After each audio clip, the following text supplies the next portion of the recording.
Welcome to the Her Voice Shines podcast, where we celebrate the power, brilliance, and resilience of women everywhere. I'm your host, Shanasia Washington. Join us as we share inspiring stories and insights from extraordinary women who have found their voice and are making a difference. Together, we'll create a ripple effect, illuminating the path to visibility and empowerment. Let's break barriers, shatter ceilings, and lift each other up. In each episode, we dive deep into the journeys of women who have turned their challenges into triumphs and their dreams into reality. Whether you're looking for motivation, guidance, or a community that understands your journey, you're in the right place. Stay tuned and remember, let your voice shine. Let your voice shine. You have landed in the right place. It is Shanasia Washington, your fabulous host, streaming from Houston, Texas, and we have a good one for you on today. I'm so very excited. Been in a very good place of recording this time. All the guests have been absolutely phenomenal, and I think the things that have been shared has really propelled us forward. So you guys will always know, I tell you, miraculous things happen when you let your voice shine, and I'm so ready to get kicked off today. We're going to bring this beautiful guest to the stage. She's going to do her normal drill, tell us her name, where she's streaming from, and we get the magic of her story. Without any further waiting time, here is my very beautiful guest for today. Hello. It is such an honor, as I said, to be here with you guys and to be able to just share, because it's so important that we share our stories. I'm Rosalind Tompkins, and I'm coming from Tallahassee, Florida, and I have a story to tell. Okay. For 12 years of my young life, I was addicted to drugs and alcohol, and I went through what I call the hellhole of addiction. And it was through that whole process that I found this force of hope, and this hope that was able to propel me forward. And through my relationship with the Lord Jesus Christ, I was able to make it out on the other side of that. He sent my daughter, my baby of hope, Jannar, into my life. And as a result of me becoming a mother, and as a result of her being a part of my life, that really changed everything. And I started Mothers in Crisis. It's been 35 years now. And I wanted to reach back out and help other women just like myself. And it was a major crisis of crack cocaine, and it was just a lot of crazy stuff that was going on during that time. And here I was, 4 years clean, and I said, I believe that I have something that I can add to this and help these families. And that turned out to be hope. Whenever I began to share my story and I began to offer, share hope and help, then it just changed so many lives. And we offered up lots of different programming for families. And as a result of for about 18 years, we were able to impact tens of thousands of families in this area of North Florida, South Georgia area. Well, 25 years into Mothers in Crisis, which has been about 10 years, we pivoted and we began to look at hope from a whole another angle. We began to look at it as something that could change lives and nations globally. So the first thing that we did through Mothers in Crisis was to get the designation for April to become the National Month of Hope, now International Month of Hope. I also created the practice of hopeology and started training people into how they can become more hopeful and share hope with others. In addition, I applied and received the trademark for hopeologist. And the hopeologist services are promoting the awareness of hope by means of public advocacy. So, as you can see, all roads led to this, and it's all about hope. 39 years sober, Dr. Rosalind Tompkins. Yes. Nothing small. What a blessing. What a true blessing for you to be in front of us, looking and sounding like you are, and to have done all the things that you just described in that opening segment. I'm incredibly proud of you. I want you to know Thank you. that. And to to shape and take all of that, those years of addiction, and then come back and then put something into the earth. And I tell my guests this all the time. I want you to know how incredibly grateful I am to have you on this platform, showing Mhm. women that despite your circumstances, despite what it looks like, if That's he right. says that the story is not over, the story is just not over. And That's you have right. been really representation, excuse me, of that. And I want to just make sure I tell you how proud I am of you and how grateful that I am for your presence with me here on today. Because I'm going Oh, to put thank that you. right back on my gift and say, "Oh, I'm so grateful to be here." No, I'm grateful that you're here because what I'll be doing here by myself, just looking crazy. Y'all got to come in. I hear you. I hear you. That's all I'm saying. But I want you to talk about this because I love this idea of hope and how you embody it, and then you call yourself a hopeologist. I Yes. want you to really walk us through that on a deeper level. You talked about a little bit like in the intro about all the things you're doing surrounding hope, but I want you to specifically talk about that hopeologist title and what that Mhm. you really on a deeper level. Hopeologist is something that was given to me, and I really believe that because it just embodied everything that I believed in and the things that I had been doing. And whenever I began to call myself a hopeologist, I also realized that it was something that could help others, that there were other hopeologists out there.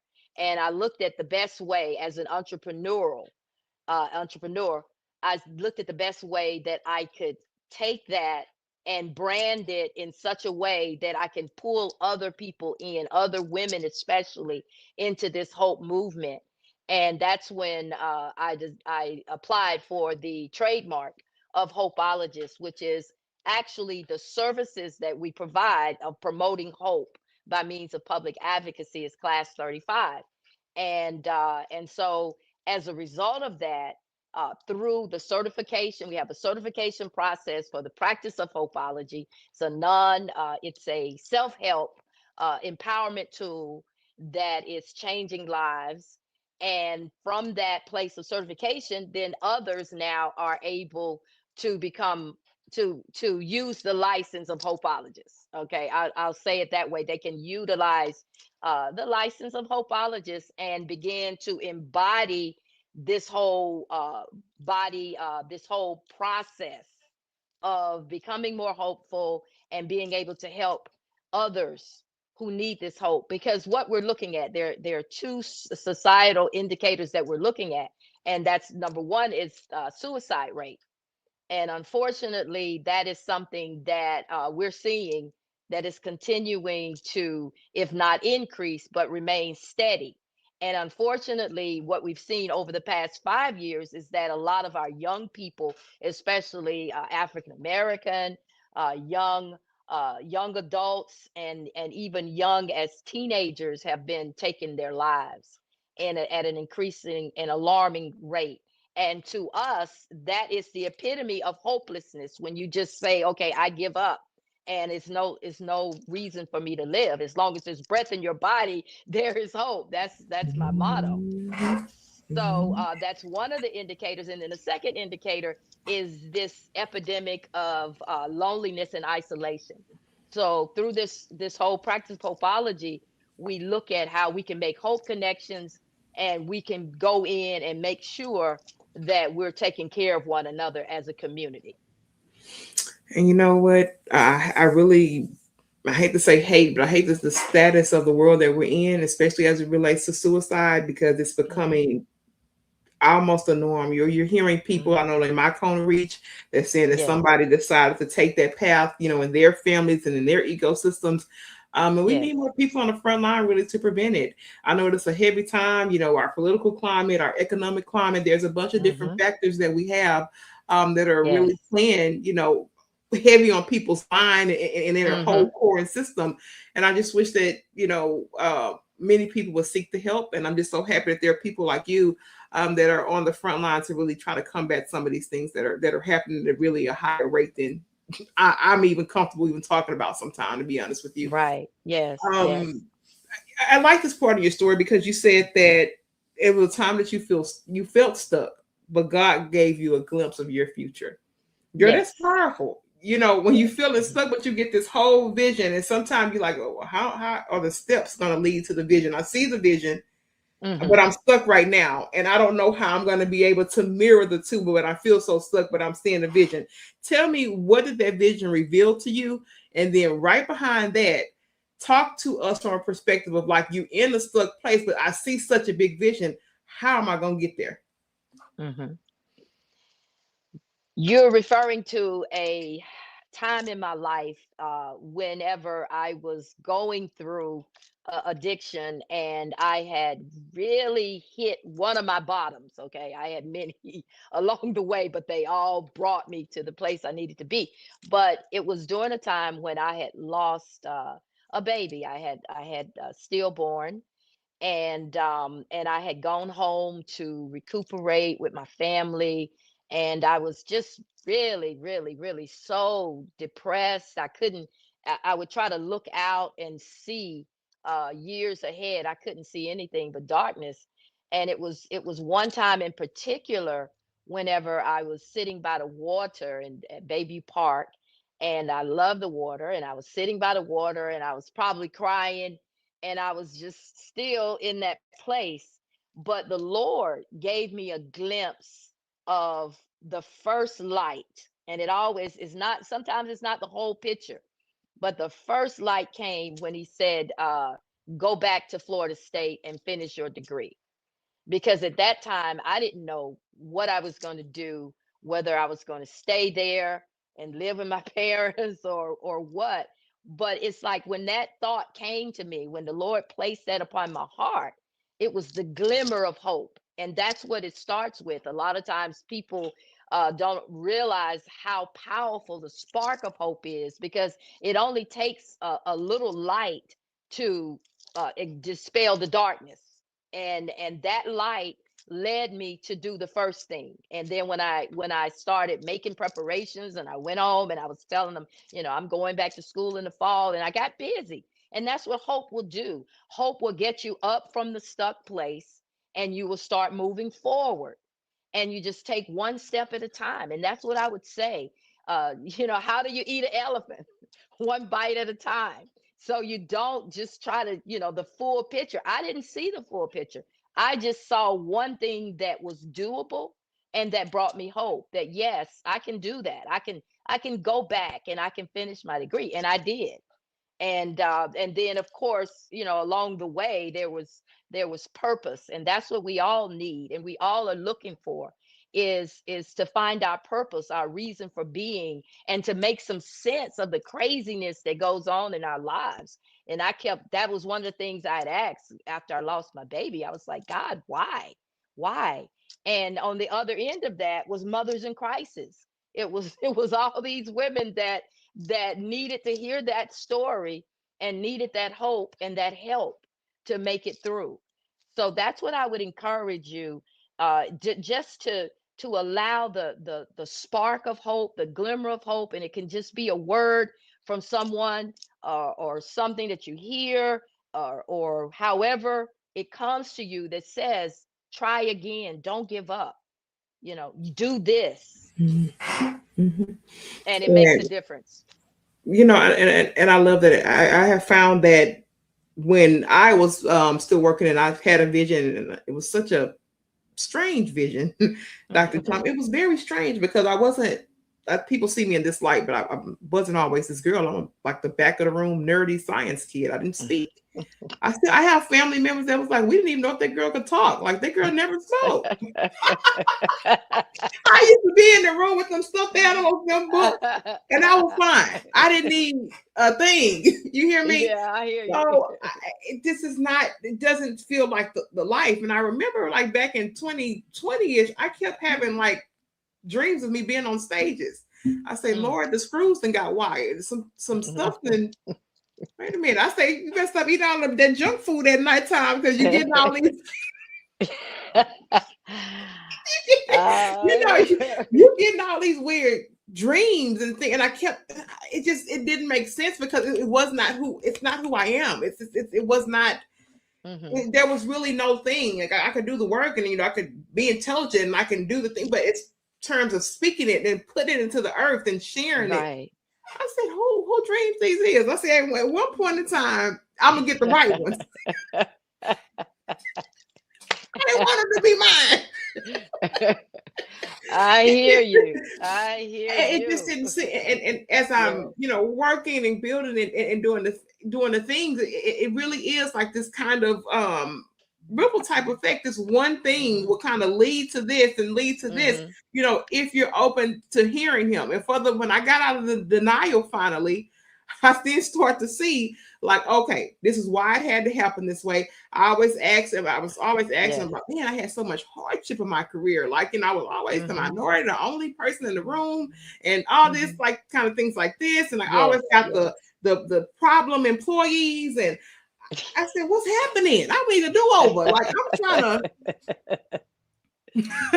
I hear you. I said, why it seemed like it's always something. And it seems like when I finally started to kind of get on this side, it's like I got a whole different perspective of just my entire life as it had gotten to that particular point. And I started to unlock all these things, because he said, when you go and do the thing that I'm telling you to do, it won't even feel like it's so much foreign, because you don't even realize the amount of experience, expertise, perspectives, all the different things. Right. I am building you to have the conversations. In case you haven't noticed, with Crazy Child, I'm building you to have the conversations, even when they're difficult, even when you think nobody wants to hear them, even when you think you don't have enough people. I am building that in you. Yes. I'm telling y'all, this did not come easy. I'm telling all the different things that I, went through with trying to get to this point. But like she's telling you, that one step at a time, and also to keeping hope as that basis, is really something powerful, and it's a real thing. And it's not me just saying it, like in theory. Every part of even what you see today is really truly a byproduct of those things. That's right. And I just wanted to make sure that you heard me say that. And then I was listening to you when I was off the camera, and I was just nodding my head. I tell people, like, when I'm back here, I'll be wanting to run around my desk and do all kinds of stuff, but I'm recording. So I got to sit in this chair and yes. And you make a wonderful point, because when we pivoted in 2016, what we did, we took the lens and we spread it out to a panoramic view that everyone needs hope. We all need hope. It's not just about drugs and alcohol addiction. It's not just, specific things. Everyone needs hope. According to the survival laws of 3, you can only live 3 seconds without hope. Okay. So this hope that I'm talking about is not just wishful thinking or, positive thinking that people say, but it's a real force that can help to propel you forward. And so that's what I love what you said, and how you're making that connection, because that's exactly where we are with this hope movement, is that we all need hope, no matter what is going on. And then we also need to be able to share hope with others, because you never know. Some people are living desperate lives, very quietly, sometimes publicly. Oftentimes when we see things happen, we wonder, well, that person had everything. Looked like, they had it going on. But we never know. But you can know, okay? We can know whenever we take the time to give what we have, because that's one of the reasons why we want to have this hope, is it's like a spark, it's like a wildfire, so that it can spread to others. I love like that. what you're doing here. And that's what I really encourage people that watch the podcast to do. And I say it over and over, and I'm like, people just feel like they don't have nothing. That little bit that you don't think that you have, or what, when you put that in there, it is about the ripple effect and the compound effect of us together walking this human space together. That's why, that's why this place really exists. Because I remember when I was in the makings of trying to get this thing produced and get it out there, and I was just like, okay, now this have to really mean something. I mean, it's a podcast, but it's very much my ministry, and I say it publicly. It's very much that for me. So I knew that when I did it, I said, it doesn't matter about the masses. I got to put the seed in the earth every single day. I got to keep planting. I got to keep showing up, and I got to make the place feel good and pure every single time. That is the goal. That is Yeah, the end yeah, goal. It's going to yeah, be pure yeah, exchanges, and I will do that every single time. And that yes. is what drives me to still show up and be committed to making sure I do the recordings at least, Hmm. once a month and getting that call in. And, as I shared with you at the beginning, it's that piece of it that keeps me grounded and connected. And I Hmm. said, when we do this, it's not going to be no shim sham now. We're going to come in here and get the guests Yeah. in here, treat them real good, and make sure that when we Hmm. leave this conversation, we know that we came to a place and we did it with integrity, and we've allowed people to share authentically who they are in a space that Hmm. really cares. And that's what's important to me. Um, Yes. so so again, Yes. I have to say I can thank you. I can feel that. Yeah, I Oh, can I love definitely that. definitely feel that. And as I said, I am honored to be a part of it as well because I understand that we cannot do this alone. We need each other. We need everyone on board if we're really going to impact lives and make a difference. And there's a reason why we're still here. Okay. There's a reason why we're still and here. and that's why I like joining Hmm. hands with you and those that are doing these positive things. So it's really exciting to see and then to hear your journey as well. Thank you. I want to ask you this because we it's a good segue because we talked about everybody needing hope. So this kind of goes until you expand it into Africa, Asia, the Caribbean. Y'all, Dr. Tucker, she's doing the thing. She got the stuff going around globally. Tell me Yeah, about yeah. that experience and really bridging human connection and like resilience, because this is not a something that's based on our territorial marks, right? As you Hmm. said already, that hope has no bounds. Everyone needs hope. So Yes. as you've kind of expanded into these areas, kind of walk us through anything that may have unlocked as it just relates to human connection and resilience. When I started going on various mission trips, I went to East Africa for the first time in 2009, and that was really like the basis of transition. I was transitioning from the day-to-day executive director, president, writing grants, managing grants, implementing programs and direct services for mothers in crisis. And it was during the time of the economic downturn, so it was a lot of transition that was going on. And I took my first trip to Africa, which I call the motherland, and it impacted me so because I was able to connect with a culture of people, a group of people, although we had the same colored skin, but we were totally different. But the connection of love and the connection of hope, and the connection of help was so great. I never forgot it. And it wasn't until a couple of years later I made my way to South Africa, and I was able to minister there. And it was actually a different culture because it was the South African Indian population. There's a lot of Indians there from India, and so I started taking trips on the mission field with Dr. Patricia Bailey Ministries, which then took me to places like Turkey and the Congo and, just different places. So I got a chance to share, and everywhere I went, I shared my message of hope. I shared my testimony, and it connected. It connected. It was not one place and one situation where the connection wasn't made. And I realized that this was universal. I realized that we all need this hope. And in 2020 is when I actually started organizing, and I organized Turning Point International Alliance, and I started bringing in different nations to come together to coalesce around building the churches and also building up this movement of hope through the practice of hopeology.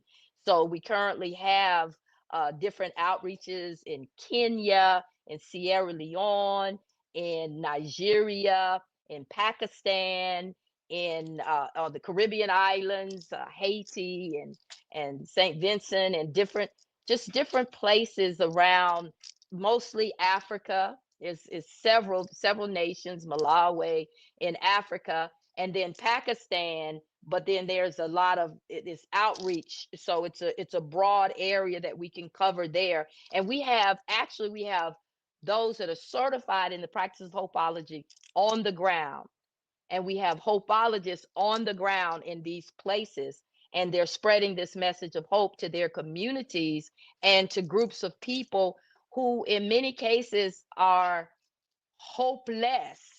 Okay, and there's no help, and the only help that they're going to get is from the Lord and from themselves, because this whole hope piece is about empowerment. It's about taking that greatness that's on the inside of you and helping to develop it, train it, and usher it forth so that you can be the one that can make a difference in the lives of people. I love that. And it really is that inside out piece. And I talk about this often. And I said, what you see and experience now took work. It took some, Mhm. some nights where Mhm. I was up crying trying to figure this thing out and do all the Mm. different things. So when you Yes. experience this way, it's because I've spent a lot of time with these emotions and my hope and my faith. And it's still Mhm. very much a journey and still very much things Yes. I'm trying to figure out. Very much things I'm still refining in my faith walk, all the things, Dr. Yes. Tompkins. But when you see it and experience, you know that it's work behind it. Like, that I have really been rooted in this thing, trying to be somebody. I have a child that's 8 years old, somebody that can Mhm. say, my mama walked her journey. We know it was not perfect, but she did Yeah. what she could in this space to Yes. walk this Yes. thing out. And That's that's right. really what it's all about. I know we've talked a little bit, well, a lot about hope, I should say. I want to just make sure we get this in before we wrap up. Let's talk about faith, though. Let's talk about faith Mhm. and resilience, and let's connect those two, because faith is definitely another pillar in this as we talk about hope in our journeys. But I want Mhm. Dr. Rosalind Tompkins to walk it out and tell us about that faith and resilience connection that has been a part of her journey. The foundational scripture for our hope movement is 1 Corinthians 13:13. And it says, "Now these three shall remain: faith, hope, and love. But the greatest of these is love." So you cannot have one without the other. As a matter of fact, we know in Hebrews 11:1, it says, "Now faith is the substance of things hoped for, the evidence of things not seen." So it's not an either or. It's a emerging of all. Okay, because these are eternal forces. But what I always say is that sometimes whenever our faith gets a little flat, the hope that we have can lift it up like the helium in a balloon. So I say hope is like the helium, the substance in our balloon, the faith. And sometimes when our love can grow a little cold, hope is like the fire, okay, that can burn and help us to flame again and continue to move forward, because that's what it's all about. As human beings, the resilience is all about getting up. We're going to all fall, okay, but we don't have to stay down. And some of us, we stay down, and sometimes we stay down too long. But the resilience comes whenever we can grab hold of the rope of hope, and we can hold on for dear life, and it can help to pull us up. And that's what I've seen in my life personally, and also in the lives of countless of others in my area as well as around the globe, where when people, that spark of hope, it just begins to cause us to have an idea that okay, let me try something else. Because I always say there's one three-letter word that we use that makes all the difference in the world. We're talking about moving forward. We're talking about resilience and faith, hope, and love, and that is this: yet. It has not happened yet, because the way our brain is wired, it takes commands. Our brain takes commands. It's always working. It's always trying to figure out and come up with a solution, and making putting things together in terms of all of the things that we have going on. But the moment you say it hasn't happened, it's never going to happen, and you give up, then that part of your brain says, okay, on to something else. But when you add that three-letter word, yet, it has not happened yet, what you're doing is you're giving your brain a command to find out when, to find out what, to find out how, to look for those solutions. And that's what we want to do. We want to remain engaged and remain active, because I truly believe, and I've lived long enough to see, that trouble don't last always. You can make it through, and things will get better if you continue to move forward in the right way. That's good. And I really needed to hear that personally for me, because I think sometimes when turbulence comes, the turbulence of life comes, right? Mm-hmm. It feels like it's hard to anchor on those pillars that you're talking about, because you're Mm-hmm. so leaning into the circumstance. The circumstance Mm-hmm. takes the energy. The circumstance just drains everything. But when you Mm-hmm. go back to those grounding principles every single day and get those things rooted, that's what's really walking the life is, with Yes. anchoring on those and not being so overwhelmed and overcome by the circumstance. I know that sounds easy to say because life can throw some blows. Mm-hmm. But when you were speaking about that, it really gave me a sense of life, to not be so tied to my circumstance and everything that I have Mm-hmm. going on in the background, and to really Mm-hmm. continue walking this thing really with faith, hope, love, and then that level of personal resilience that I have to do to bring all those things into play. So I want to really thank you for that. I Yes. want to make sure that we have a clean segment where you tell us where to find you, Dr. Tompkins, and all your stuff you got going on. We need a clean segment for connections. If someone wants to reach out, I will give you that opportunity to do that. So we have that for connection points. We have a campaign that I'm so excited about, and it is Spreading Hope One Book at a Time. And the current book that we have available is God's Way. So if you've heard some things and you say, this all sounds good, but I need a little help, well, I have a resource for you. And that is my latest book, God's Way. And you can find it through Amazon. I'm also Audible, but you can also go to our personal website, and that is godswaybook.shop. Godswaybook.shop.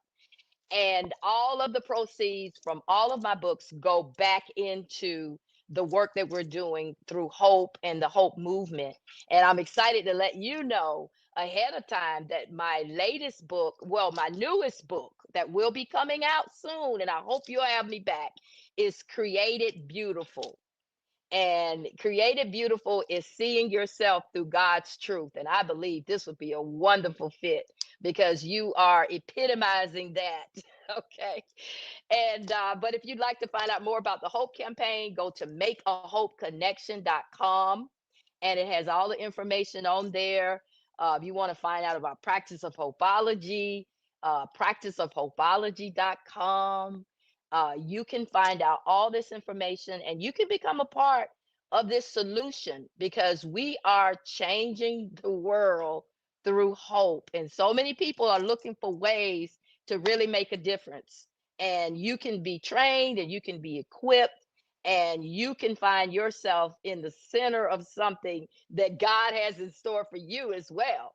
Because sometimes we don't know, but once we take that step, we can find out.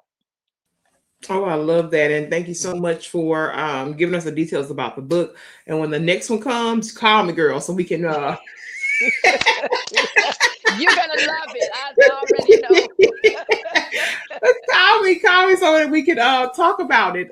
Beautiful, Okay. beautiful work that you're doing. You guys make sure that you reach out on those particular platforms that she has shared with you. If you want to just support or even make a difference, I mean, there are many people are looking for ways to make Yes. a difference, and sometimes you don't know the way to go. But you have Hmm. presented something here for someone to, you can be certified. You can be out here Yes. showing people how to, build hope and operate in it. And that's nothing small. So if you feel, Yes. led to do something like that, make sure that you reach out to Dr. Tompkins for that. Now, this is the part in our show where we cue our guests for final thoughts. We ask them to give us, some great parting words for this space, and really something that captures the essence of Dr. Rosalind Tompkins. I will cue up to you for final thoughts, and I'll be back to close the show. As long as there's breath in your body, there is still hope. Never give up. Understand that there will be times of transition, there will be times where you have to pivot, there'll be times of loss, there'll be times of life happening. But no matter what, keep hope, never give up, and allow that hope to lift you, because I'm not just saying this, I'm a living witness of it happening in my life and also in the lives of countless others. I've seen whole communities that have grabbed hold of what we're talking about in the middle of war, and they are some hopeful and helpful people that are making a difference. So don't look at whatever's happening now as the final stage. It's not over until God says it's over. So that's what I want to leave you with. Get in touch with me and let's do this thing together. So y'all heard that it's not over till he says it's over. And that's really something to stand on. So we got a little breath in our body, a little air in these old lungs. Go on and walk it out. He said the Yes. story is not over. And I am taking that with so much encouragement on today. And to everyone that's out there in the Her Voice Shines podcast, when I tell you miraculous things happen when you let your voice shine. We thank this beautiful, beautiful Dr. Rosalind Tompkins for Thank being you. here. And like the folks say, baby, you don't look like what you've been through, so you might as well. Okay. All right. All right. Look, if you guys have been rocking with us for this long, thank you so much for hanging out with us. And like the folk in church say, I love you. Ain't nothing you can do about that. But you can come back next time for another amazing woman here on the Her Voice Shines podcast. Until then, I love you, and we're out. Love you too.